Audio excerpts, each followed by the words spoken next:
comment on peut détecter et anticiper un stress dans les marchés? Alors Nico, c'est une bonne question. C'est pas bien compliqué.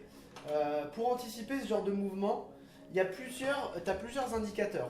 Enfin, pas plusieurs, tu as plusieurs produits que tu peux regarder et qui, quand ils montent ou ils descendent, te donnent une indication si le marché est stress ou pas. Dans un premier temps, tu as le VIX. Alors le VIX, qu'est-ce que c'est? C'est l'indice de la peur. L'indice de la peur, c'est quoi? C'est un indice qui a été construit pour mesurer la volatilité. C'est-à-dire, plus le marché est volatile, plus cette peur elle sera importante. Et en général, plus le VIX va être haut, plus les indices boursiers seront orientés à la baisse. Ce que tu peux voir sur le graphique suivant qu'on t'a mis là, le VIX c'est pas compliqué. Regarde, on va le faire en deux zones. Regardez, le VIX c'est pas difficile. Je vais vous montrer quelque chose. Voilà. Donc là ici, quand le VIX il est là, je vais vous marquer. Tu peux marquer pour moi. Ici, dans cette zone-là, c'est euphorie boursière. Je peux marquer. Voilà. Donc là, ça veut dire quoi? C'est que quand le VIX, il est dans ces zones-là, et il y va beaucoup quand même, parce qu'on voit depuis 1993, on y a été pas mal de fois, et on se rend compte de 2013 à 2019, on était en euphorie boursière totale. On se rend compte que quand le VIX est au plus bas, d'accord? Quand le VIX est au plus bas, les indices boursiers mondiaux sont en général au plus haut. D'accord? Et c'est ce qui s'est vérifié de 2013 à 2018, où on a eu, 2019 je dirais même, où on a eu des indices, surtout les indices américains, pratiquement au plus haut historique et qui faisaient des plus hauts historiques constants. Donc euphorie boursière, ça veut dire quoi? Ça veut dire qu'on achète les indices à tout moment, à tout endroit, et qu'au final, il n'y a aucune peur sur le marché financier. Quand le VIX il est dans cette zone-là, donc je vous donne la zone entre 10 et 15, tout va bien. Ça veut dire qu'il n'y a pas de peur sur le marché et qu'il n'y a pas de stress. D'accord? C'est ça qu'on peut dire dans un premier temps sur le VIX. Ok. Est-ce que c'est compris pour tout le monde là? Pour la première zone du VIX. Ok? Deuxième zone. On y est en ce moment. Tu peux la marquer. Zone d'incertitude peut-être? Peur. Peur. Peur sur le marché, tu mets. Donc effectivement, là actuellement, on est sur des zones qui sont plus hautes. Effectivement, vous voyez qu'on n'est plus à 10, on est à 30, entre 35 et 40.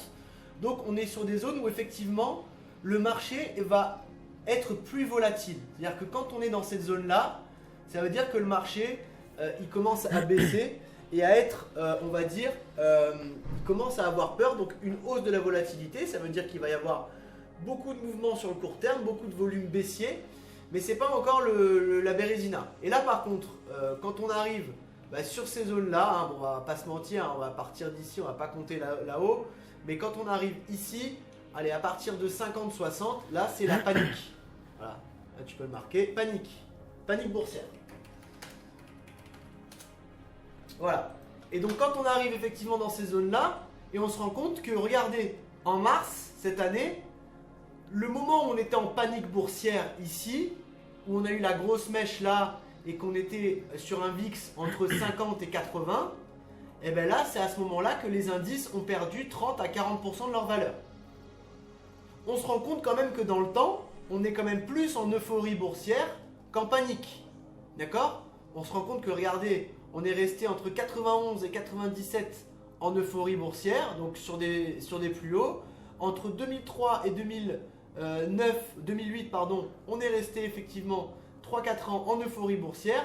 Et de 2013, on va dire les 2012 à 2018-2019, on était également en euphorie boursière. Ce qui vous explique bien les choses. C'est-à-dire que ce que vous devez comprendre, c'est que les indices boursiers, ils sont faits pour monter. Donc c'est normal que cet indice-là, il reste plus de temps en bas qu'en haut. Parce que sinon, au bout d'un moment, si les marchés étaient tout le temps en panique, on n'aurait pas des marchés qui ont cette valeur aujourd'hui.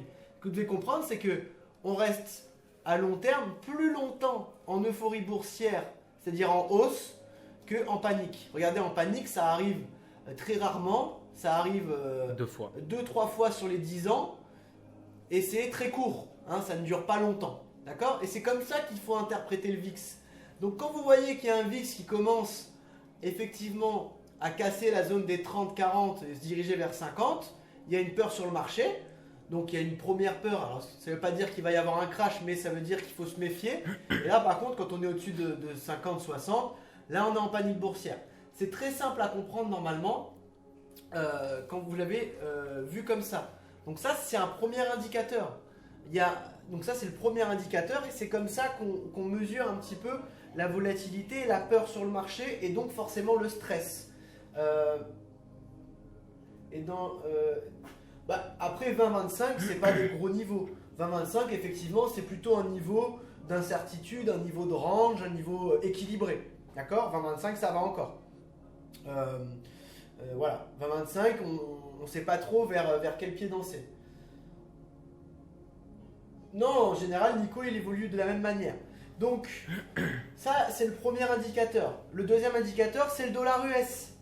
Si le dollar US est en forte hausse contre toutes les monnaies et qu'en même temps tu as un VIX qui monte, ben ça veut dire que tu as forcément une phase de stress qui se met en place. Et le troisième indicateur, c'est la monnaie japonaise. Si la monnaie japonaise monte, que le dollar monte et que le VIX s'extirpe d'une zone et qu'il arrive entre 40, 50, 60, ben là il y a une phase de stress sur le marché financier. Et si tu mets j'ai envie de dire, tous ces éléments côte à côte, s'ils sont dans le même sens, ben tu vas comprendre si tu es sur une phase de stress importante ou si c'est une petite phase de panique vite fait, puis ça remonte. Voilà. C'est avec ces éléments-là que tu peux comprendre si tu as une phase de stress. Il y a d'autres éléments, on en parlera plus tard, notamment les taux à 10 ans, notamment aux États-Unis, etc. Mais voilà, de manière, on va dire, globale, c'est comme ça qu'on voit si tu as une phase de stress. Est-ce que c'est ok Nico pour ta question? Tu as le 10 ans US en général, quand le 10 ans US se replie, c'est synonyme effectivement de phase de stress aussi. Donc voilà, on voit qu'effectivement là, effectivement ça se redresse un peu là sur les 4 dernières heures, mais si on regarde à la semaine, on voit que effectivement on a quand même des taux qui sont plutôt négatifs, ce qui est négatif pour l'économie. Mais comme je te dis, quand tu débutes, le plus important, ça va être le VIX, le dollar et effectivement le yen japonais qui vont t'aider pour comprendre un petit peu vers quelle phase tu vas te tourner. C'est ça qui est important.